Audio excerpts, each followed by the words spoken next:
What is up, Packers fans? Happy Monday. Welcome into an all-new episode of the Pack-A-Day Podcast. I'm your host, Andy Herman. You can follow me on Twitter at Andy Herman NFL. You can find the podcast at Pack-A-Day Podcast. We have officially hit free agency day one. The legal tampering period will be open at 11 a.m. Central Time, and we have a lot to discuss. So let's get into it right away. Thank you to Chase F and TDV 1765 for becoming brand new Pack-A-Day Podcast YouTube members. Appreciate that a ton. Wanted to shout that out before we get started. But we had a wild weekend of moves, transactions, trades, re-signings, restructures. Josh Allen is the highest paid player in all of football. There is a ton, and I mean a ton, that has happened. But unfortunately for the Green Bay Packers, it's all over. Free agency's done. It's ruined. We have nothing to look forward to because Davante Adams and DK Metcalf are officially off the board. Davante Adams is a LA Ram, and then DK Metcalf is a Pittsburgh Steeler. And those were the two big moves that everyone in Packerland wanted to talk about and how this affects the Packers moving forward. I say the beginning in jest. Obviously, free agency is not ruined. There's a lot of time left. There's a lot of moves to be made. But I know a lot of people were very, very frustrated with the fact that Green Bay was not the end destination for either DK Metcalf or Davante Adams, and both of them now are solidified with other teams. The bigger piece of this that I know some people are also very frustrated with is that per Jason Wilde, and I know Matt Schneidman had reporting on this as well, at least for the Davante Adams one for sure. I don't know if he was on the Metcalf one, but I know he had reported it previously. So both of them have been on top of it. The Packers had zero contact with either the Davante Adams and his agent or the Seahawks and DK Metcalf. There's other reporting that's out there that Green Bay did have contact, at least with DK Metcalf and the Seahawks, etc. Choose your own adventure here with what you want to believe, not believe. It doesn't really matter one way or the other, because at the end of the day, neither of them are members of the Green Bay Packers, and both of them will be playing elsewhere. And again, I understand very much how frustrated people are about these two particular moves, and that Green Bay, whether or not they were involved in the conversation, I don't even know what's the better connotation, because if they were involved in the conversation, then this idea of all Green Bay is just always involved in the conversation and never does anything takes more hold. And the other way, it's like, oh, they didn't even call? Or what are we doing here? Choose your fighter in that one. Like I said, I don't really care. At the end of the day, all that matters is that neither of them are members of the Green Bay Packers. Let's start with Davante Adams. 2 years, $44 million, gets everything that he wanted. And I mean everything that he wanted. First of all, he gets a 2-year, $44 million deal. That's a very pricey free agent signing for the Rams. This is over 20 mil per season, which I think we sort of had suggested 17, 18, 19, 20. He gets 22 mil per year. And it looks like it's going to probably look like a 1 year, $20 million contract. And then, potential basically team option for 1 year, 24, but we'll see how that kind of gets structured out. He gets a legitimate quarterback in Matthew Stafford. He goes to a legitimate contender in the LA Rams. They were right there at this thing at the end of last year. I mean, they were really the team that competed the best against the Philadelphia Eagles. And now they have Davante Adams on the team to go along with Puka Nacua. And it's on the West Coast in LA. Exactly what he wanted. He got everything. Good coach, good quarterback, contender, West Coast, big payday. This is, sometimes in these situations, you get maybe one or two things that you're looking for. Davante got everything. And whether or not Green Bay was involved, my guess is that Green Bay offers, 2 years, $46 million, $48 million. He's still going to the Rams. He wanted to go West Coast, and you could argue contender. You could argue Love versus Stafford. You could argue some of these things, but I think going West Coast, playing in LA, playing for the Rams, I just don't know that Green Bay would have been able to compete with it, even if they were super involved in those contract discussions. So good for him. Good for Davante Adams. Clearly a very good move for the Rams. Pairing him with Puka Nacua gives them two really talented wide receivers. Really difficult to stop. Kyren Williams in the backfield, Stafford at quarterback. That's a heck of a roster. And for a Rams team that looked like for a moment they were this close away from moving on from Matthew Stafford, maybe already looking to move on from Cooper Kupp.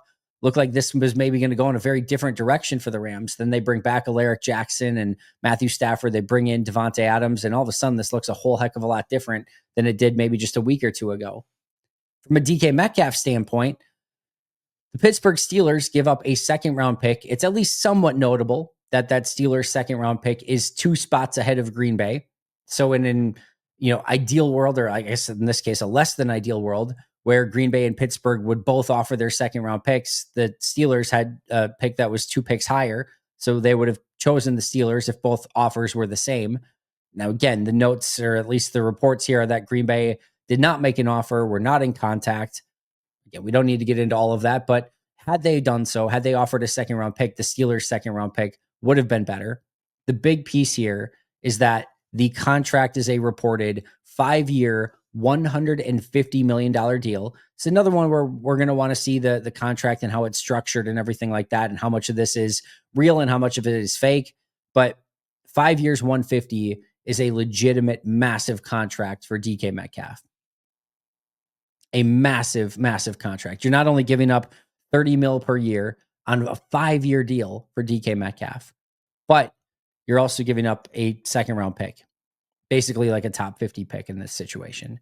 That is a ton to give up for one wide receiver, one that has not been like a first-team All-Pro or anything. Like, he's a very good wide receiver, very good field stretcher, brings a lot to the table. I'm not saying that this is like some insane cost, but it is a very hefty price to pay for any team, especially a team like the Steelers. At least as of right now, I don't even know who the quarterback's going to be. It seems like it could be potentially a problem, but a big, massive swing by the Steelers to go get DK Metcalf.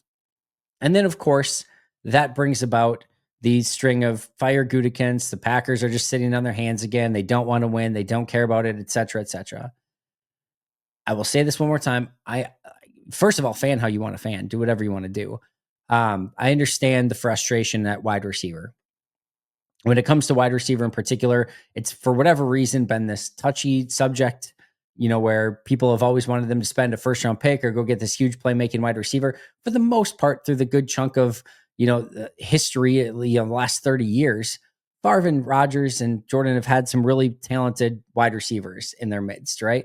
Now, I get the wide receiver group last year did not live up to expectations, and everyone wants to see them make some sort of splash.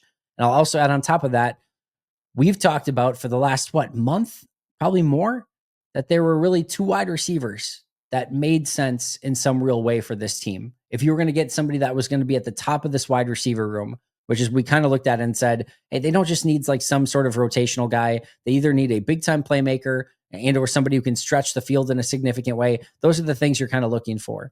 And you looked at the free agent market, you looked at the trade market, you looked at the draft, and you said, the 2 guys that really make the most sense, Davante Adams and DK Metcalf. And now, before free agency even starts, both of them are officially off the board. So again, I understand why people wanted to see one of these 2 wide receivers as members of the Green Bay Packers, because we've been talking about these 2 making the most sense for a while now. I totally get it.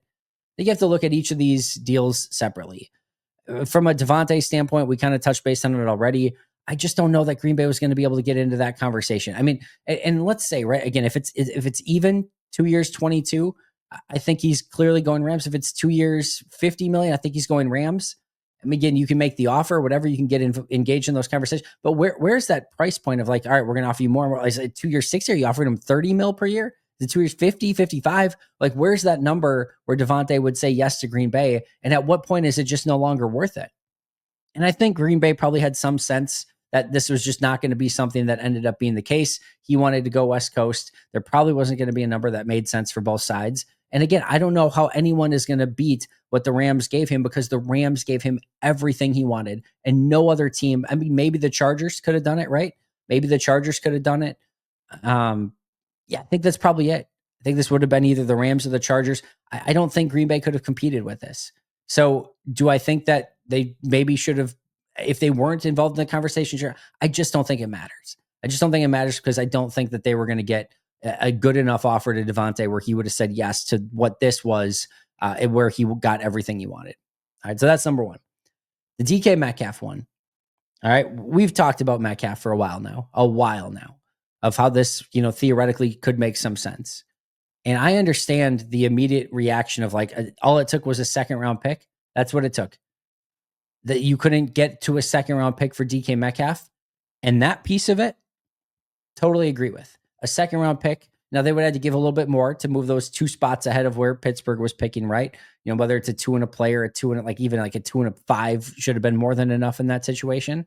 But they would have had to do that. That's an easy, in my opinion, ask from the Seahawks. You want a second round pick in something like that? That's a good enough deal for DK Metcalf. A second round pick and maybe a little bit more than that, plus a $30 million a year contract for 5 seasons, $150 million in totality, is a really, really, really steep price. And I'll just be totally transparent. If DK was a unrestricted free agent and Green Bay could get him for 5 years, 150, I would take a long pause and be like, man, I don't know. I think if Tutu Atwell's going for 10 million and Shakir's going for 15 million, I think I'm okay with it. But it would take me there would be a long pause, and I'd have to really do some reflecting of like, is this a contract I want to take on? And I get that the contracts right now are evolving in real time. We're about to see some crazy money get thrown around. We've already seen it get thrown around. So I get things are changing here, and you have to evolve with the times or you get left behind. And I said it before, scared money don't make money. At some point, you have to be ultra aggressive. And I do think that there is a time and place for Gutey to do something like that. I'm just saying, for DK Metcalf, we're not talking Jamar Chase, Justin Jefferson. We're not talking A.J. Brown. We're not talking one of these premium top 5, top 10 wide receivers, right? Metcalf is really good, would fit in this offense a lot. I like the overall fit in Green Bay. But $150 million on a 5-year deal, plus on top of that, a second round pick.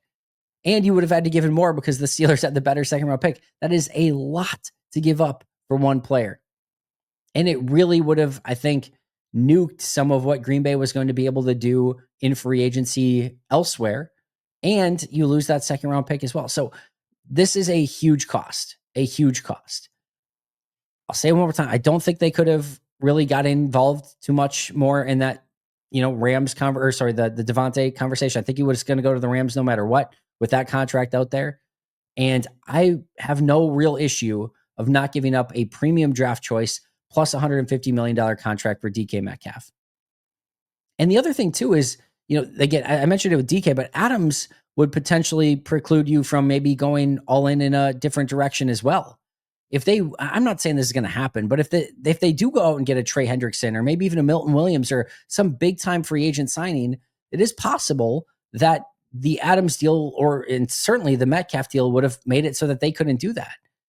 And I think if you look at Gutey and what he said about wide receiver and not wanting to give these huge contracts to these wide receivers because it doesn't show like that it usually pays off to go out and win championships, I understand his thinking there. To me, then you need to pay it off elsewhere with another big sign. And if that's the case, that's fine. I'm okay with that. We just talked about the other day of like, if you had your choice between Trey Hendrickson and DK Metcalf, like Hendrickson's the way to go in that situation. If it's a similar compensation, I don't know what ends up happening here. I don't know if they end up getting another wide receiver. I don't know if they end up going aggressive in a different direction and getting a big time player like a Trey Hendrickson and Milton Williams. We're going to have to wait and see. But this idea that Gutey has already failed or that Green Bay is just resting on its laurels or that they just want to be competitive every year, that they don't really care truly about winning, it's a garbage narrative. It's an absolute garbage narrative. I promise you, there's a time and a place. If we get through this first even week of free agency, or even like if we get further along and we're looking at this 53-man roster, after the draft, and you're just like, all right, they brought back Josh Myers. They signed a couple of their, Corey Ballantyne and Robert Rochelle type players, brought back McDuffie, and maybe signed, I don't know, some mid-tier corner and Chauncey Golston at defensive end or something like that. Yeah. By all means, get your pitchforks out. Do what you need to do. Even that I'm being exaggerating here, but like, there can be a time and a place to be upset if they go super conservative and don't really do anything here. Green Bay needs to make a couple moves here of significance. Josh Jacobs said it. I don't disagree with him. So I think being ultra conservative and not really doing anything here is reason to be ticked off. Free agency hasn't even started yet. It hasn't even started. The draft is still over a month away. They are 178 days away from the opening Thursday night kickoff game on Thursday Night Football on September 4th. 178 days. There is a long time to go before Green Bay needs to play a game and have a roster ready. Can we give Brian Gutekunst a hot second? And this idea, this narrative of, just always in on the conversations, we've talked about it. He's had 3 times where he's had money to spend. First time he did it with Jimmy Graham, Muhammad Wilkerson. Second time he did it with Billy Turner, Adrian Amos, Preston Smith, Zadarius Smith. Last year he did it with Josh Jacobs and with Xavier McKinney. Every time he's had money to spend, he's gone out and spent it. Every single time. So I get that there is still, again, some frustration here and that they didn't get the top 2 wide receiver targets, but let's just give Gutey and the Packers a hot second to figure out the entire market and see how this team shapes up. There is no 1A perfect way to build a roster. It can be very different year to year. And Green Bay is not in this barren place offensively. They were already putting up a top 10 offensive performance a season ago. And yes, I get that it failed at the end when you needed it most, but I trust a healthy Jordan Love, Matt LaFleur with this offense, good wide receivers, good tight ends, Josh Jacobs at running back. There is not a complete lack of talent on this offense. And they still have plenty of time to add some players as well. The free agency starts today. Let's see what they do. Roster building continues to be a 365-day-a-year process. And we have talked about it before as well. I talked about it numerous times of like, hey, if you are going to address some of these things, address corner, pass rusher, defensive tackle, offensive line, address those things now. Because come trade deadline time, come cut down time when you're trying to maybe make some roster moves, it is really difficult to find a really great offensive lineman. It is really difficult to find a really good pass rusher. But you know what comes available almost every trade deadline and all throughout the course of the year? Wide receiver trades. They're almost always out there. So this can be something where maybe they're sitting at 7-1 at the deadline and the wide receiver room still needs a bit of an upgrade. All right, there's probably going to be opportunities to do that. It doesn't all have to be done by the day before the start of free agency. It hasn't even started yet. And I get these are 2 players everyone wanted, but let's give it a second. Let's just give it a moment to breathe and see what Gutey does here before we get all the pitchforks ready for no reason at all, because he could still have a massive next couple weeks and completely change this roster to make it really look into a Super Bowl contender. And we might look at it now and say, DK and Adams were the ones that made sense all along. Like when A.J. Brown got traded, nobody was expecting A.J. Brown to get traded. Maybe there's a random wide receiver that we don't even expect. I've thrown Darnell Mooney out there as a potential name that maybe could make sense. Garrett Wilson. I don't think the Jets are going to trade Garrett Wilson, but maybe all of a sudden that becomes something that's available. Who knows? Who knows how this could go, and who knows who becomes available at what different times throughout the course of the year as well. And there's still a draft and everything. Let's see what Gutey does before we get too out of control here as to what our expectations were going into this free agency period. I don't think this is anything normal, and I don't know how many times I said it over the last few weeks. Did you see Gutey giving $150 million and a second-round pick for a 28-year-old or 27-year-old wide receiver? I've said it all. Like, I'll believe it when I see it. I'll believe it when I see it. I don't have a major issue with the Metcalf thing. I really, really don't. Would I have liked him in Green Bay? Yes. Would he have been a fun piece? Absolutely. But is this some like egregious error because they didn't give DK Metcalf $150 million and give away a second-round pick to do so? Man, no. I think sometimes the best deals are the ones you don't make. I think this contract's probably not going to age super well. That's just my gut feel on it. I don't have a major problem with it, and I don't think they were getting Davante with what the Rams gave him. So I don't hate either of those things. I'm bummed. Yes, I would have liked one of them to have been a Green Bay Packer. I'm bummed that neither of them will be, but I can understand what Gutey was thinking in both of those situations. Gutey needs to be aggressive. There needs to be a sense of urgency. There's no 2 ways around it. He needs to be able to make an upgrade on this team in, I think, a fairly significant way. but I'm more than willing to give him the time that he needs to be able to go out and do that and see what he does in free agency, the draft, trades, etc., over the course of the next month and a half, because there is a lot of time left to build this team. Of course, the next question then becomes, where do you go at wide receiver from here? There's some still available. Chris Godwin, I don't see Green Bay being in a $25 million a year market for Chris Godwin. Don't think he's exactly what they need. Amari Cooper, to me, just fell off too much. Again, a little bit older. Don't see that one necessarily being the case. Darius Slayton, somebody that we've talked about. Maybe that's somebody that they could get in on. Maybe. I think that's probably going to be a little bit of an overspend as well, but I wouldn't be stunned if Green Bay maybe took a shot at that. I don't see Cooper Kupp. It's just not what they need in this offense in the slot. I just really don't see it. DJ Chark would be maybe some sort of value free agent signing to get somebody that can stretch the field. Same thing with MVS. Nick Westbrook-Akine is somebody that we talked about. De'Ami Brown and like a Josh Palmer, two guys that can win on the outside a little bit. Those could be some interesting options for Green Bay.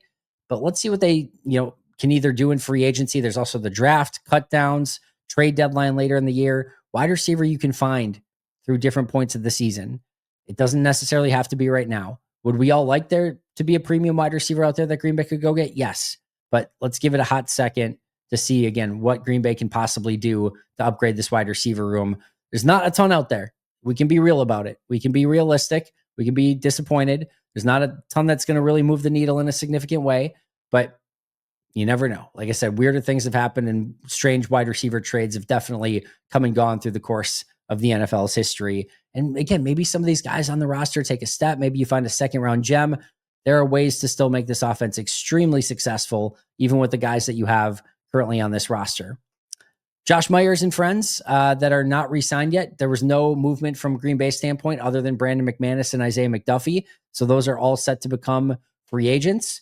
We moved potentially one step closer to Aaron Rodgers as a member of the Minnesota Vikings. It's another one I'll still believe when I see, but I talked about this. I tweeted it out last November of like, I think people don't realize just how close to a reality that this could potentially be. And at the time, back in November, I said, what needs to happen is Darnold gets a big contract offer elsewhere. Minnesota can't do it because they just spent a first round pick on JJ McCarthy. And maybe JJ McCarthy's not just quite ready yet coming off of injury or ready to be leading a team that was a, playoff team a season ago. So you sign a 1-year stopgap quarterback, and what 1-year stopgap quarterback could be out there? Well, hello, Aaron Rodgers. And there are some reports now with the Geno Smith trade that you could end up in a variety of different things that take place here, but it could end up with Sam Darnold as a member of the Seattle Seahawks. And there's an outside chance that Aaron Rodgers could end up as a member of the Minnesota Vikings. We'll see if it happens. I'm for it. I'm for the chaos here. I want to see, I think some really fun battles between Aaron and Green Bay. I'm not scared of Aaron as a Minnesota Viking. We know Davante's not going with him anymore, but we'll see. We'll see. I get that the people that don't want to see Rodgers in a 12 jersey, I get it. Or in a Vikings 12 jersey, I get it.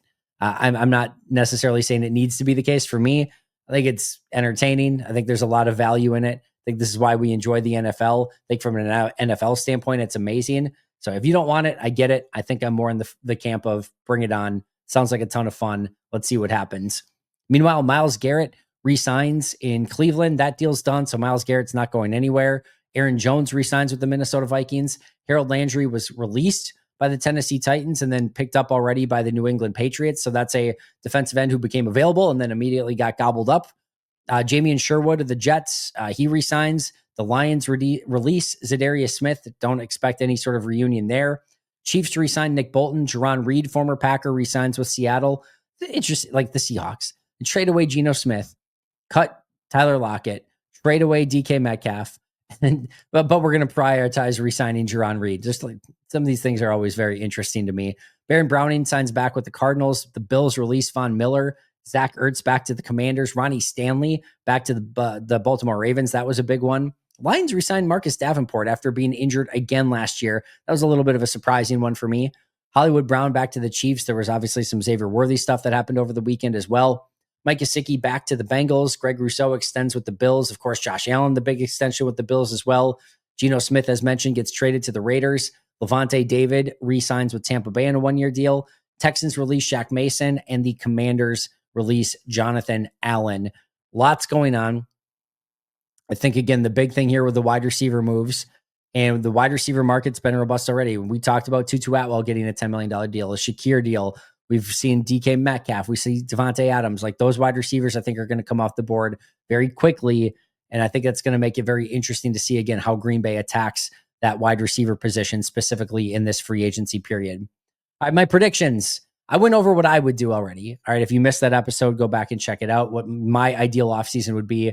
I think my two predictions to kick off free agency here. I think Green Bay goes out, signs Dio Denigbo, and then they re-sign Josh Myers. That's my prediction. We'll see if they do anything more than that, more spectacular. That would not probably be my 1A free agency for Green Bay. Let's just put it that way. But that's my prediction. Odenigbo and then Josh Myers as their two moves that they make over the course of this next week. I think they'll find a trade for Jair Alexander, and then we'll kind of go from there. But that's my predictions as of now. I'm still on the Milton Williams train. I actually do like Dio. I'm not obviously wanting them to re-sign Josh Myers, but I am very excited still for this. I know they didn't get the two top wide receivers. A lot of different ways to build this thing, money to go out and spend, and it's a really important week plus for Gutey and company. It is. And I'm not saying that there couldn't be disappointment here. I'm not saying Gutey's infallible. I'm not saying that everything's peachy keen and perfect. There's work to be done. But let's let that opportunity allow itself to play out, to see what this looks like in a week or two before we jump to too many conclusions and just start, again, getting the pitchforks out and wanting everyone fired. Just give it a second to breathe. This should be fun. It's a very fun time of year. Enjoy it. It's going to come fast and furious. There's going to be some major free agent signings on Monday. We'll see if Green Bay's a part of that or not. We could see some complete franchise-altering moves from Green Bay, or we could see them take it easy on day one and maybe start day 2, day 3, looking for a little bit more value. I get that's not what people want to hear, and I do think Green Bay needs to find a way to be aggressive. I really do, but I'm excited for it still. A lot of really talented players out there. Let's see how Green Bay navigates this and builds a roster that hopefully can compete this upcoming season. Enjoy day 1 of free agency. I'm going to try to go live with any breaking news. So from about 11 till 3, if there's any breaking news, I'm going to try to go live on YouTube. 3 o'clock, I'll be live on Bleacher Report. And then 7 o'clock p.m., Aaron Nagler and I are going to be doing a live stream both on Cheesehead TV and right here on the Pack a Day podcast as well. So you can check that out. And it's going to be a busy, fun, exciting day. So stay tuned. Keep it right here at the Pack a Day podcast. Of course, you can find the Pack a Day podcast wherever you get your favorite podcasts, or right here on YouTube as well. Shout out to our All-Pro and Hall of Fame members. I'm trying to think, I feel like I'm forgetting something, but I think that's it. I think it's just ready to be excited for Monday and hopefully Green Bay making some big moves. So buckle in. Enjoyed everyone. Shout out, as I mentioned, to our All-Pro and Hall of Fame members: Most Hated Minnesotan, PJ Wynn, John Wild, Brandon Paletta, Jennifer Wright, Boom Handle, Donna Lee, Lori Lord, Baby QB, David McCluskey, Donald Decker, Alex Wong, Peter Ritaka, Jay Zimmerman, B. Brown, Puerto Rican Packer, Dan Gessford, Step Keat, Dylan Patscott, Bobby Santoro, SoCal Pack, Chris Rager, Izzy Roberts, Ian Ewing, Razul Douglas, Time, and Jake Koner. Make sure to like, subscribe, comment, give those 5-star reviews. Let me know what you're thinking. Are you feeling okay still? Are you disappointed, sad, upset? How are you feeling? A lot of time left. Enjoy this one, everyone. I'll see you guys tomorrow, hopefully live to break a huge, Packers free agent signing on Monday. But I'll definitely be back here tomorrow as well. And until next time, and as always, go Pack Go.